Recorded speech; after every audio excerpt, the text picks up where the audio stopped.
नमस्कार। यूट्यूब के सुनांचली कार्नर पर इस समय आप सुन रहे हैं उपन्यास राग दरबारी। राग दरबारी जिसे लिखा है श्रीलाल शुक्ल ने। अब तक आप उपन्यास राग दरबारी के भाग 10 तक का वाचन सुन चुके हैं। अब लीजिए सुनिए उपन्यास राग दरबारी के भाग 11 का वाचन। छत पर कमरे के सामने टीन पड़ी थी। टीन के नीचे रंगनाथ था। रंगनाथ के नीचे चारपाई थी। दिन के 10 बजे थे। अब आप मौसम का हाल सुनिए। कल रात को बादल दिखाई दिए थे। वे अब तक छट चुके थे। हवा तेज और ठंडी थी। पिछले दिनों गरज के साथ छींटे पड़े थे और इस घपले के खत्म हो जाने पर पूस का जाड़ा अब बकायदा शुरू हो गया था। बाजार में बिकने वाली 90% मिठाइयों की तरह धूप खाने में नहीं पर देखने में अच्छी लग रही थी। वह सब तरफ थी पर लगता था सिर्फ सामने नीम के पेड़ पर ही फैली है। रंगनाथ नीम पर पड़ती हुई धूप को देख रहा था। नीम के पेड़ शहर में भी थे और धूप को उन पर पड़ने की और रंगनाथ को उसे वहां देखने की कोई मुमानियत नहीं थी। पर उसने यह धूप गांव में ही आकर देखी। ऐसा उसी के नहीं, बहुत से लोगों के साथ हुआ करता है। वास्तव में यहाँ आ जाने पर रंगनाथ का रवैया उन टूरिस्टों सा हो गया था जो सड़कें, हवा, इमारतें, पानी, धूप, देश प्रेम, पेड़ पौधे, कमीनापन, शराब, कर्मनिष्ठा, लड़कियां या विश्वविद्यालय आदि वस्तुएं अपने देश में नहीं पहचान पाते और उन्हें विदेशों में जाने पर ही देख पाते हैं। तात्पर्य यह है कि रंगनाथ की आंखें धूप की ओर देख रही थी पर दिमाग हमारी प्राचीन संस्कृति में खोया हुआ था जिसमें पहले से ही सैकड़ों चीजें खोई हुई हैं और शोधकर्ताओं के खोजने से ही मिलती हैं। रंगनाथ ने शोध के लिए एक ऐसा ही विषय चुना था। हिंदुस्तानियों ने अपनी पुरानी जिंदगी के बारे में अंग्रेजों की मदद से एक विषय की इजाद की है जिसका नाम इंडोलॉजी है। रंगनाथ के शोध का संबंध इसी से था। इंडोलॉजी के शोधकर्ताओं को पहले इस विषय के शोधकर्ताओं का शोध करना पड़ता है और रंगनाथ वही कर रहा था। 2 दिन पहले शहर जाकर यूनिवर्सिटी पुस्तकालय से वह बहुत सी किताबें उठा लाया था और इस समय नीम पर फैली धूप की मार्फत उनका अध्ययन कर रहा था। उसके दाएं मार्शल और बाईं ओर कनिंघम विराजमान थे। विंटर निंज बिल्कुल नाक के नीचे थे। कीथ पीछे की ओर पायजामे से सटे थे। स्मिथ पैताने की ओर ढकेल दिए गए थे और वहीं उल्टी पलटी हालत में राइस डेविस की झलक दिखाई दे रही थी। पर्सी ब्राउन को तकिए ने ढक लिया था। ऐसी भीड़ भाड़ में काशी प्रसाद जायसवाल बिस्तर की एक सिकुड़न के बीच औधे मुंह पड़े थे। भंडारकर चादर के नीचे से कुछ सहमे हुए से झांक रहे थे। इंडोलॉजी का रिसर्च का समा बध गया था। इसीलिए रंगनाथ को जब अचानक हाउ हाउ की आवाज सुनाई दी तो स्वाभाविक था कि वह समझता कोई ऋषि सामवेद का गान कर रहा था। थोड़ी देर में हाउ हाउ और नजदीक आ गया। उसने समझा कि कोई हरिसेण समुद्रगुप्त की दिग्विजय फेफड़ा फाड़कर सुना रहा है। इतने में वह हाउ हाउ बिल्कुल नीचे की गली में सुनाई दिया और उसमें मार डालूंगा साले को जैसे 2-4 ओजस्वी वाक्यों की मिलावट भी जान पड़ी। तब रंगनाथ समझ गया कि मामला खालिस गजहा है। वह मुंडेर के पास जाकर खड़ा हो गया। गली में झांकने पर उसे एक नौजवान लड़की दिखाई दी। उसका सिर खुला था। साड़ी इधर उधर हो रही थी। बाल रूखे और उलजलूल थे। उसके होठ बराबर चल रहे थे। पर इन्हीं बातों से यह न सोच बैठना चाहिए कि लड़की शहर की थी या ताजे फैशन की थी। वह ठेठ देहात की थी। निहायत गंदी थी और उसके होठ च्युइंगम खाने की वजह से नहीं बल्कि अपने साथ की बकरियों को हले हले हले कहने की वजह से हिल रहे थे। 4-6 छोटी बड़ी बकरियां दीवार की दरार में उगते हुए एक पीपल के पौधे को चर रही थी या चरकर किसी दूसरी दरार की ओर उसमें उगने वाली किसी दूसरे पीपल की तलाश कर रही थी। रंगनाथ चारागाही वातावरण का यह दृश्य देखता रहा और उसमें हाउ हाउ के उद्गम की खोज करता रहा। वहां हाउ हाउ नहीं था। निगाह हटाते हटाते उसने लड़की के चेहरे को भी देख लिया, जो लड़की का जिक्र आते ही ताली बजाकर नाचने लगते हैं और फर्श से उछलकर छत से टकरा जाते हैं। उनके लिए जैसे कोई भी लड़की, वैसे ही यह लड़की भी खूबसूरत थी। पर सच बात तो यह है कि बकरियां उससे ज्यादा खूबसूरत थीं।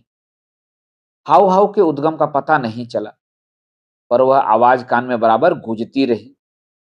रंगनाथ ने पर्सी ब्राउन, कनिंघम आदि को छत पर वैसे ही पड़ा रहने दिया और नीचे उतरकर दरवाजे पर आ गया। इस समय वैद्य जी दवाखाने का काम कर रहे थे। 4-6 मरीजों और सनीचर को छोड़कर वहां और कोई नहीं था। हाउ हाउ की आवाज अब बिल्कुल नुक्कड़ पर आ गई थी। रंगनाथ ने सनीचर से पूछा, यह सुन रहे हो? सनीचर चबूतरे पर बैठा हुआ कुल्हाड़ी में बेट जड़ रहा था। उसने अपनी जगह से घूमकर हवा की ओर कान उठाया और कुछ क्षणों तक हाउ हाउ सुनता रहा। अचानक उसके माथे से चिंता की झुर्रियां खत्म हो गईं। उसने इत्मीनान से कहा, हाँ, कुछ हाउ हाउ जैसा सुनाई तो दे रहा है। लगता है छोटे पहलवान से कुशहर की फिर लड़ाई हुई है। यह बात उसने इस अंदाज से कही जैसे किसी भैंस ने दीवार में सींग रगड़ दिए हों। वह घूमकर फिर अपने प्रारंभिक आसन से बैठ गया और बसूले से कुल्हाड़ी के बेट को पतला करने लगा। अचानक हाउ हाउ सामने आ गया। वह लगभग 60 साल का एक बुढ़ा आदमी था, देह से मजबूत, नंगे बदन, पहलवानी ढंग से घुटनों तक धोती बांधे हुए। उसके सिर पर 3 चोटें थीं और तीनों से अलग अलग दिशाओं में खून बहकर दिखा रहा था कि यह एक तरह का खून भी आपस में मिलना पसंद नहीं करता। वह जोर जोर से हाउ हाउ करता हुआ दोनों हाथ उठाकर हमदर्दी की भीख मांग रहा था। रंगनाथ खून का दृश्य देखकर घबरा गया। सनीचर ने उससे पूछा, ये ये कौन? इन्हें किसने मारा? सनीचर ने कुल्हाड़ी का बेट और बसूला धीरे से जमीन पर रख दिया। घायल बुजुर्ग को उसने हाथ पकड़कर चबूतरे पर बैठाया। बुजुर्ग ने असहयोग के जोश में उसका हाथ झटक दिया, पर बैठने से इनकार नहीं किया। सनीचर ने आंखें सिकोड़कर उनके घावों का मुआयना किया और फिर वैद्य जी की ओर ओठ बिदकाकर इशारे से बताया कि घाव गहरे नहीं हैं। उधर बुजुर्ग का हाउ हाउ अब द्रुत लय छोड़कर विलंबित की तरफ आने लगा और बाद में बड़े ही ठस किस्म की ताल में अटक गया। ऐसी बात गायकी की पद्धति के हिसाब से उल्टी पड़ती थी, पर मतलब साफ था कि वे उखड़ नहीं रहे हैं, बल्कि जमकर बैठ रहे हैं। शनिचर ने संतोष की सांस ली, जिसे दूर दूर तक लोगों ने सुना ही नहीं, देख भी लिया। रंगनाथ हक्का बक्का खड़ा था।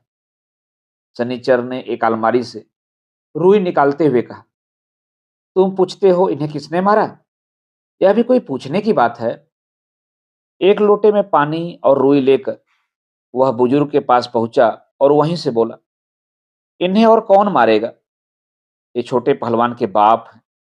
उसे छोड़कर किस साले में दम है कि इनको हाथ लगा दे? शायद छोटे पहलवान की इस प्रशंसा से कुशहर के, जिनका पूरा नाम कुशहर प्रसाद था, मन को कुछ शांति पहुंची। वहीं से वे वैद्य जी से बोले, महाराज, इस बार तो छुटुआ ने मार ही डाला। अब मुझे बर्दाश्त नहीं होता। हमारा बंटवारा कर दो, नहीं तो आगे कभी भी मेरे ही हाथों उसका खून हो जाएगा। वैद्य जी तख्त से उतरकर चबूतरे तक आए। घाव को देखकर अनुभवी आदमियों की तरह बोले, चोट बहुत गहरी नहीं जान पड़ती। यहाँ की अपेक्षा अस्पताल जाना ही उचित होगा। वहीं जाकर पट्टी वट्टी बंधवा लो। उसके बाद उपस्थित लोगों को संबोधित करके बोले, छोटे का आज से यहाँ आना बंद। ऐसे नारकी लोगों के लिए यहाँ स्थान नहीं है। रंगनाथ का खून उफनाने लगा। बोला, ताजुब है, इस तरह के लोगों को बद्री दादा अपने पास बैठालते हैं। बद्री पहलवान धीरे से घर के बाहर आ गए। लापरवाही से बोले, पढ़े लिखे आदमी को समझ-बूझकर बोलना चाहिए। क्या पता किसका कसूर है? ये कुशहर भी किसी से कम नहीं है। इनके बाप गंगा दयाल जब मरे थे, तो यह उनकी अर्थी तक नहीं निकलने दे रहे थे। कहते थे कि घाट तक घसीट कर डाल आएंगे।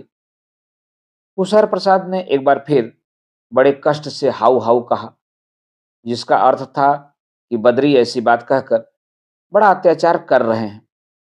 फिर वे अचानक उठकर खड़े हो गए और दहाड़ कर बोले, वैद्य महाराज, अपने लड़के को रोको। ये सब इसी तरह की बातें कहकर एक आध लाशें गिरवाने पर तुले हैं। इन्हें चुप करो, नहीं तो खून हुए बिना नहीं रहेगा। अस्पताल तो मैं बाद में जाऊंगा, पहले मैं थाने जा रहा हूं। छोटुआ को इस बार अदालत का मुंह न दिखाया तो गंगा दयाल की नहीं, दोगले की औलाद कहना। मैं तो यहां तुम्हें सिर्फ घाव दिखाने आया था। देख लो वैद्य महाराज, यह खून बह रहा है। अच्छी तरह देख लो, तुम्ही को गवाही में चलना पड़ेगा। वैद्य जी ने घाव देखने की इच्छा नहीं दिखाई। वे अपने मरीजों की ओर देखने लगे, साथ ही प्रवचन देने लगे कि पारस्परिक कलह शोक का मूल है। यह कहते हुए उदाहरण देने के लिए वे झपट कर इतिहास के कमरे में घुसे और यही कहते हुए पुराण के रोशनदान से बाहर कूद आए। पारस्परिक कलह को शोक का मूल साबित करके उन्होंने कुशहर को सलाह दी कि थाना कचहरी के चक्कर में नहीं पड़ना चाहिए। उसके बाद वे दूसरे प्रवचन पर आ गए, जिसका विषय था कि थाना कचहरी भी शोक का मूल है। कुशहर ने दहाड़ कर कहा, महाराज, यह ज्ञान अपने पास रखो। यहाँ खून की नदी बह गई और तुम हम पर गांधीगिरी ठांस रहे हो। यदि बद्री पहलवान तुम्हारी छाती पर चढ़ बैठे तो देखूंगा यह लोग बांचकर कैसे अपने मन को समझाते हो। वैद्य जी की मूछें थरथराईं, जिससे लगा कि वे अपमानित हुए हैं, पर उनके मुंह पर मुस्कान छिटक गई, जिससे लगा कि वे अपमानित होना नहीं जानते। उपस्थित लोगों के चेहरे खींच गए और साफ जाहिर हो गया कि कुशहर को अब यहां हमदर्दी की भीख नहीं मिलेगी। बदरी पहलवान ने दुत्कार कर कहा, जाओ जाओ, लगता है छोटुआ से लड़कर लड़ास पूरी नहीं हुई है। जाकर पट्टी वट्टी बंधवा लो, यहां बहुत न टिलटिलाओ। छोटे पहलवान, जैसा कि अब तक जाहिर हो चुका होगा, खानदानी आदमी थे। उन्हें अपने परदादा तक का नाम याद था और हर खानदानी आदमी की तरह वे उनके किस्से बयान किया करते थे। कभी कभी अखाड़े पर वे अपने साथियों से कहते, हमारे परदादा का नाम भोलानाथ था। उन्हें बड़ा गुस्सा आता था। नथुने हमेशा फड़का ही करते थे। रोज सवेरे उठकर वे पहले अपने बाप से टुरपुर करते थे, तब मुंह में पानी डालते थे। टुरपुर न होती तो उनका पेट गड़गड़ाया करता। छोटे पहलवान की बातों से अतीत का मोह टपकता था। उनके किस्से सुनते ही 19वीं सदी के किसी गांव की तस्वीर सामने आ जाती थी, जिसमें गाय बैलों से भरे पूरे दरवाजे पर गोबर और मूत की ठोस खुशबू के बीच नीम की छांव तले जिस्म पर टपकी हुई लसलसी नीम कौड़ियां झाड़ते हुए दो महापुरुष नंगे बदन अपनी अपनी चारपाइयों से उठ बैठते थे और उठते ही एक दूसरे को देर तक सोते रहने के लिए गाली देने लगते थे। दो में एक बाप होता था, एक बेटा। फिर दोनों एक दूसरे को जमीन में जिंदा गाड़ देने की बात करते हुए अपनी अपनी चारपाइयां छोड़ देते और मुख्य विषय से दूर जाकर दो चार अनर्गल बातें कहकर अपने अपने काम में लग जाते। एक बैलों की पूंछ मिटता हुआ अपने खेतों की ओर चला जाता, दूसरा भैंस चराने के लिए दूसरे के खेतों की ओर चला जाता। छोटे पहलवान इसी तरह का कोई किस्सा खत्म करके बाद में कहते, अपने बाप के मर जाने पर बाबा भोलेनाथ बहुत दुखी हुए। छोटे पहलवान ये बातें सेखी बघारने के लिए नहीं करते थे, ये बिल्कुल सच थी। उनका खानदान ही ऐसा था। उनके यहाँ बाप बेटे में हमेशा से बड़ा घनिष्ठ संबंध चला आ रहा था। प्रेम करना होता तो एक दूसरे से प्रेम करते, लाठी चलाना होता तो एक दूसरे पर लाठी चलाते। जो भी अच्छा बुरा गुण उनके हाथ में था, उसकी आजमाइश एक दूसरे पर ही किया करते। बाबा भोलेनाथ अपने बाप के मर जाने पर सचमुच ही बहुत दुखी हुए। उनके जीवन में एक रीतापन आ गया। उनके न रहने पर सवेरे से ही किसी से झगड़ा करने के लिए उनका पेट गड़गड़ाने लगता, मुंह में पानी डालने का मन न होता। दिन रात खेतों पर बैल की तरह जूते रहने पर भी उन्हें अपच की शिकायत रहने लगी। अब उनके लड़के गंगादयाल उनके काम आए। कहा भी गया है कि लड़का बुढ़ापे में आंख की ज्योति होता है। तो गंगादयाल ने एक दिन 17 साल की उम्र में ही अपने बाप भोलानाथ को इतने जोर से लाठी मारी कि वे वहीं जमीन पर गिर गए। उनकी आंखें कौड़ी जैसी निकल आईं और उनकी आंखों के सामने ज्योति की वर्षा होने लगी। उसके बाद बाप बेटे के संबंध हमेशा के लिए सुस्थिर हो गए। भोलानाथ अपने बाप की जगह पर आ गए और उनकी जगह गंगादयाल ने ले ली। कुछ दिनों बाद हाथ पांव और पीठ में दर्द होने के कारण उनका अपच तो ठीक हो गया, पर उनके कानों में बराबर साय साय सी होने लगी। शायद कान के पर्दों को फाड़ने वाली गंगादयाल की गालियां सुनते सुनते उनके कानों में एक अस्थाई अनुगूंज बस गई थी। जो भी हो, अब सवेरे सवेरे घर में टूर-फूर करने के लिए गंगादयाल का पेट गड़गड़ाने लगा। गंगादयाल के लड़के कुसार प्रसाद छोटू पहलवान के बाप थे। कुसार प्रसाद स्वभाव से गंभीर थे, इसलिए वे गंगादयाल से व्यर्थ गाली गलौज नहीं करते थे। उन्होंने रोज सवेरे खेतों पर जाने से पहले अपने बाप से झगड़ा करने की परंपरा भी खत्म कर दी। इसकी जगह उन्होंने मासिक रूप से युद्ध करने का चलन चलाया। बचपन से ही गंगादयाल को फूहड़ गालियां देने में ऐसी दक्षता प्राप्त हो गई थी कि नौजवान गजहे उनके पास शाम को आकर बैठने लगे थे। वे उनकी मौलिक गालियों को सुनते और बाद में उन्हें अपनी बनाकर प्रचारित करते।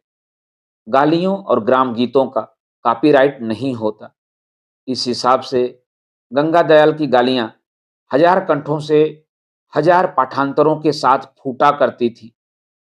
पर कुशर प्रसाद अपने बाप की इस प्रतिभा से ज्यादा प्रभावित नहीं हुए। चुपचाप उनकी गालियां सुनते रहते और महीने में एक बार उन पर दो चार लाठियां झाड़कर फिर अपने काम में लग जाते। यह पद्धति अपच की पारिवारिक बीमारी के लिए बड़ी लाभप्रद साबित हुई, क्योंकि खानदान में अपच की शिकायत गंगादयाल के साथ ही खत्म हो गई। कुशहर प्रसाद के दो भाई थे, एक बड़कऊ और एक छोटकऊ। बड़कऊ और छोटकऊ शांतिप्रिय और निरस्तीकरण के उपासक थे। उम्र भर उन्होंने कभी कुत्ते पर लाठी नहीं उठाई। बिल्लियां स्वच्छंदता पूर्वक उनका रास्ता काट जाती थी, पर उन्होंने उन्हें कभी ढेला तक नहीं मारा। उन्होंने अपने बाप से गाली देने की कला सीख ली थी और उसके सहारे रोज शाम को सभी पारिवारिक झगड़ों को बिना किसी मारपीट के सुलझाया करते थे। तो रोज शाम को दोनों भाइयों और उनकी औरतों में कांव कांव शुरू होता और बैठक रात के 10 बजे तक चलती। इस प्रकार से इन बैठकों का महत्व सुरक्षा समिति की बैठकों का सा था, जहां लोग कांव कांव करके युद्ध की स्थिति को काफी हद तक टालने में मदद करते हैं। इस दृष्टि से रोज शाम को कुशर प्रसाद के खानदान में उठने वाले कोहराम को गिरी निगाह से देखना प्रतिक्रियावाद की निशानी होगी। पर पास पड़ोस वालों का राजनीतिक बोध इतना विकसित न था। अतः जैसे ही शाम को छुटकऊ और बड़कऊ की गालियां व हाहाकार गली के कुत्तों की भूख भाग के ऊपर उठकर शिवपालगंज के आसमान में बर्छियां सी चुभोने लगते, पड़ोसियों की आलोचनाएं शुरू हो जाती। अब यह कुकरहाव आधी रात तक चलेगा। किसी दिन एक फटा जूता लेकर इन पर पील पड़ा जाए, तभी काम बनेगा। इनकी जुबान को संग्रहणी लग गई है, चलती है तो चलती ही रहती है। कुकरहाव गंजही बोली का शब्द है। कुत्ते आपस में लड़ते हैं और एक दूसरे को बढ़ावा देने के लिए शोर मचाते हैं। उसी को कुकरहाव कहते हैं। शब्द शास्त्र के इस पेज को देखते हुए छोटकऊ और बड़कऊ के वार्तालाप को कुकरहाव कहना गलत होगा। सच तो यह है कि वे दोनों सपत्नीक बंदरहाव करते थे। वो बंदरों की तरह खो खो करते हुए एक दूसरे पर झपटते, फिर बिना किसी को रोके हुए अपने आप रुक जाते। अगर उस समय कोई बाहरी आदमी रुककर उनकी ओर देखने लगता या शांति के फाख्तों की तजवीज करता, तो दोनों खो खो करते हुए एक साथ उसी पर झपट पड़ते। बंदरहाव के ये नियम सभी गजहों को मालूम थे, इसलिए छोटकऊ बड़कऊ की पारंपरिक बैठकों की समीक्षाएं छिपे छिपे पीठ पीछे होती थी और उधर वे बैठकें निर्बाध रूप से आधी रात तक चला करती थी। छोटे पहलवान के पिता कुसार प्रसाद अपने भाइयों के वाग्विलास को न समझ पाते थे। जैसा बताया गया, वे कम बोलने वाले कर्मशील आदमी थे। रह रहकर चुपचाप किसी को मार बैठना उनके स्वभाव की अपनी विशेषता थी, जो इन आदमियों के जीवन दर्शन से मेल नहीं खाती थी। इसलिए अपने बाप गंगादयाल के मरने पर कुछ साल बाद वे अपने भाइयों से अलग हो गए, अर्थात बिना बोले हुए। लाठी के जोर से उन्होंने अपने भाइयों को घर के बाहर खदेड़ा, उन्हें एक बाग में झोपड़ी डालकर बाणप्रस्थ आश्रम में रहने के लिए ढकेल दिया और खुद अपने नौजवान लड़के के साथ अपने पैतृक घर में पूरी पैतृक परंपराओं के साथ गृहस्थी चलाने लगे। महीने में एक बार अपने बाप पर लाठी उठाते उठाते कुशर प्रसाद के हाथों को कुछ ऐसी आदत पड़ गई थी कि गंगादयाल के मर जाने पर उनके हाथ महीने में 2-4 दिन तक सुन्न रहने लगे। लकवा के खतरे को दूर करने के लिए एक दिन उन्होंने फिर लाठी उठाई और छोटे की कमर पर तिरछी करके जड़ दी। छोटे अभी पहलवान नहीं बने थे, पर उनके गांव के पास रेलवे लाइन थी। उसके किनारे तार के खंभे थे। खंभों पर सफेद सफेद इंसुलेटर लगे थे। उनको तोड़ते तोड़ते केवल अभ्यास की बदौलत छोटे के ढेले का निशाना छोटी उम्र में ही अचूक हो गया था। जिस दिन कुशर प्रसाद ने छोटे की कमर पर लाठी मारी, उसी दिन छोटे ने एक खंभे के सभी इंसुलेटर रेलवे के द्वारा दिए गए पत्थरों से तोड़कर रेलवे लाइन के किनारे बिछा दिए थे। लाठी खाकर वे रेलवे लाइन की दिशा में 20 कदम भागे और वहीं से उन्होंने अपने बाप की खोपड़ी को इंसुलेटर समझकर एक ढेला फेंका। बस उसी दिन से बाप बेटे में उनके परिवार का सनातन धर्म प्रतिष्ठित हो गया। फिर तो लगभग हर महीने कुशहर की देह पर घाव का एक छोटा सा निशान अस्थायी ढंग से दिखने लगा और कुछ वर्षों के बाद वे अपने इलाके के राणा सांगा बन गए। छोटे पहलवान के जवान हो जाने पर बाप बेटों ने शब्दों का प्रयोग बंद ही कर दिया। अब वे उच्च कोटि के कलाकारों की तरह अपना अभिप्राय छापों, चिन्हों और बिंबों की भाषा में प्रकट करने लगे। उनके बीच में मारपीट की घटनाएं भी कम होने लगीं और धीरे धीरे उसने एक रस्म का सा रूप ले लिया, जो बड़े बड़े नेताओं की वर्षगांठ की तरह साल में एक बार, जनता की मांग हो या न हो, नियमित रूप से मनाई जाने लगी। कुशर प्रसाद के चले जाने पर एक आदमी ने चबूतरे के नीचे खड़े खड़े कहा, इसी को कलयुग कहते हैं। बाप के साथ बेटा ऐसा सलूक कर रहा है। आसमान की ओर आंखें उठाकर सिर पर फैली हुई नीम की टहनियों में झांकते हुए उसने फिर कहा, कहाँ हो प्रभो, कब लोगे कलंकी अवतार। जवाब में आकाशवाणी नहीं हुई। एक कौवा तक नहीं बोला। किसी अबाबिल ने बीट तक नहीं की। कलंकी अवतार की याद करने वाले का चेहरा गिर गया। पर सनीचर ने कुल्हाड़ी की बेट को परखते हुए तीखी आवाज में कहा, जाओ, तुम भी कुशर के साथ चले जाओ। गवाही में जाकर खड़े हो जाना। रुपया धेली वहां भी मिल ही जाएगी। बदरी पहलवान ने मुस्कुराकर इस बात का समर्थन किया। रंगनाथ ने देखा, कलंकी अवतार की याद करने वाला व्यक्ति एक पुरोहित नुमा बुढ़ा है। पिचके हुए गाल, खिचड़ी दाढ़ी, बिना बटन का कुर्ता, सिर पर अस्त व्यस्त गांधी टोपी जिसके पीछे चुटिया निकलकर आसमानी बिजली गिरने से शरीर की रक्षा कर रही थी।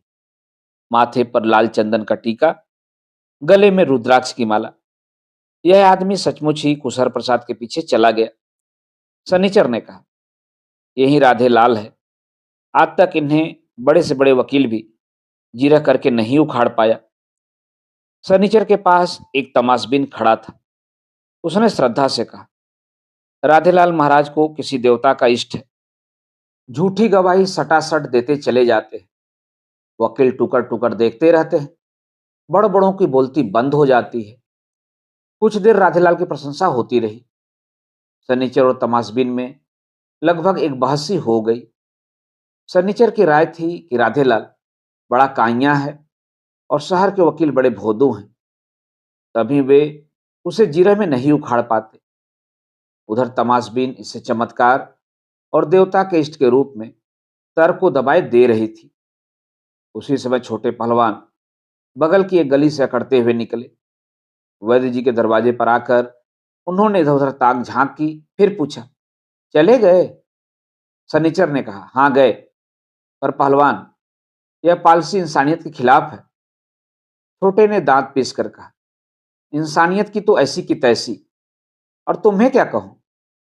सनीचर कुल्हाड़ी हाथ में लेकर खड़े हो गए, पुकार कर बोले, बद्री भैया, देखो, तुम्हारा बछड़ा मुझ पर दुलत्ती झाड़ रहा है, संभालो। वैद्य जी छोटे को देखकर उठ खड़े हुए, रंगनाथ से बोले, ऐसे नीच का मुंह देखना पाप है, इसे यहां से भगा दो। कहकर वे घर के अंदर चले गए। छोटे पहलवान बैठक के अंदर आ गए थे। धूप फैली हुई थी। सामने नीम के पेड़ पर बहुत से तोते टेटे करते हुए उड़ रहे थे। चबूतरे पर सनीचर कुल्हाड़ी लिए खड़ा था। बद्री पहलवान एक कोने में चुपचाप खड़े मुगदर की जोड़ी तौल रहे थे।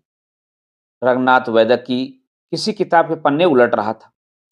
छोटे को लगा कि उसके खिलाफ विद्रोह की हवा फैली हुई है।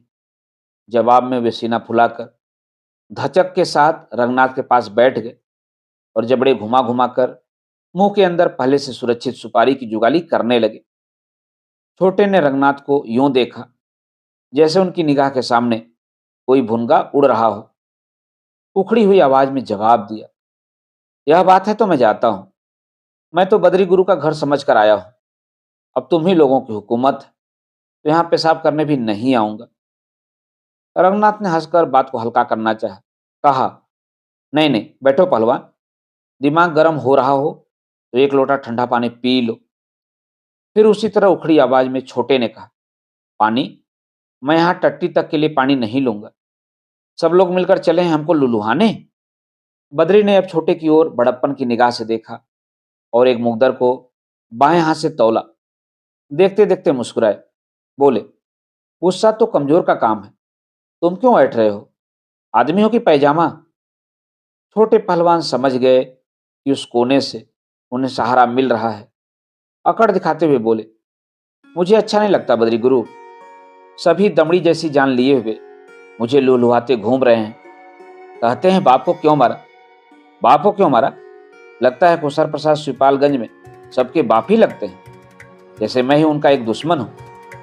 छोटे पहलवान और भी उखड़ गए, बोले, गुरु, साला बाप जैसा बाप हो तब तो एक बात भी है। थोड़ी देर सब चुप रहे। रंगनाथ छोटे पहलवान की चढ़ी हुई भावों को देखता रहा। सनीचर भी अब तक बैठक में आ गया था। समझाते हुए बोला, ऐसी बात मुंह से न निकालनी चाहिए। धरती धरती चलो, आसमान की छाती न फाड़ो। आखिर खुसर ने तुम्हें पैदा किया है, पाला पोसा है। छोटे ने भुनभुना कर कहा, कोई हमने स्टाम्प लगाकर दरखास्त दी थी कि हमें पैदा करो? चले साले कहीं के पैदा करने वाले। बद्री चुपचाप यह वार्तालाप सुन रहे थे। अब बोले, बहुत हो गया छोटे, ठंडे हो जाओ। छोटे अनमने होकर बैठे रहे। नीम के पेड़ पर होने वाले तोतों की टेटें सुनते रहे। आखिर में एक सांस खींचकर बोले, तुम भी मुझी को दबाते हो गुरु। तुम जानते नहीं, यह बूढ़ा बड़ा कुलच्छनी है। इसके मारे कहारिन ने घर में पानी भरना बंद कर दिया है। और भी बताऊं? अब क्या बताऊं, कहते जीभ गंधाती है। अभी आप सुन रहे थे उपन्यास राग दरबारी के भाग 11 का वाचन यूट्यूब के सोनांचली कार्नर पर। उपन्यास के आगे के भागों का वाचन आप वाचन के अगले क्रम में सुन सकते हैं। तो जुड़े रहिए। धन्यवाद। नमस्कार।